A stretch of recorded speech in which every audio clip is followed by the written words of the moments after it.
छौ तोहर कमर गे छोरा सब कहे छौ सुन एम्हर गे लच लच करे छौ तोहर कमर गे छोरा सब कहे छौ सुन एम्हर गे दुनु सामान तोहर हिलै छौ गोरी दुनु सामान तोहर हिलै छौ गोरी एक बेर हमरा तू दे न गे छौरी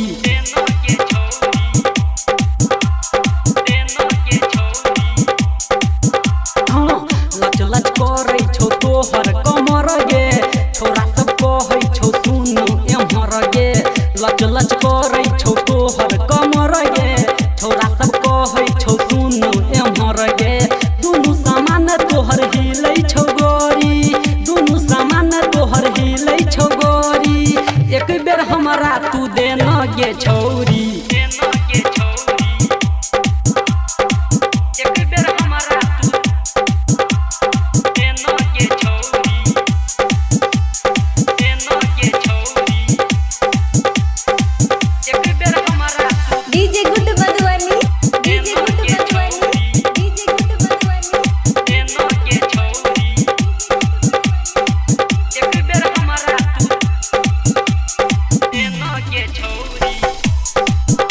Presented by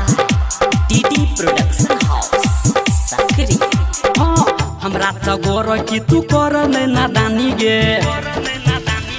पातर छितर दे तोहर चढ़ल जवानी गे बुझ कनी छौरी तू हमर परेशानी गे देख के ढोरी हमरा चुबै छै पानी गे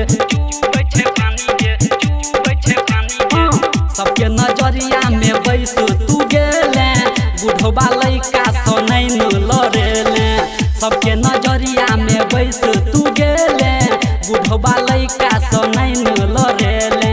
दुनु सामान तोहर लटकै छौ गोरी दुनु सामान तोहर लटकै छौ गोरी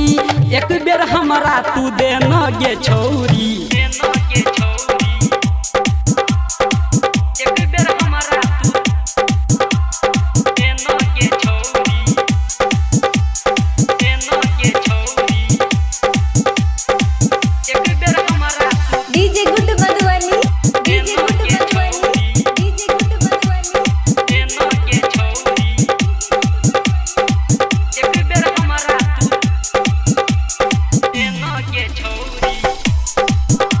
Presented by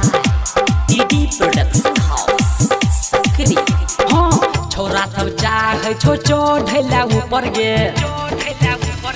देख में छौरी तू लागे छै सुपर गे बरसाम के छौरा सब बड़ छै सनकल हे जाके छौरा चले तो तोहर दमकल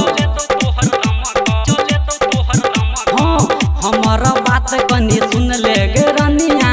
पैसा दे तो सूरज बरसमिया हमर बात कनी सुन ले गे रनिया चोली में दे तो सूरज बरसमिया दुनु सामान तोहर चमकै छौ गोरी दुनु सामान तोहर चमकै छौ गोरी एक बेर हमरा तू दे न गे छौरी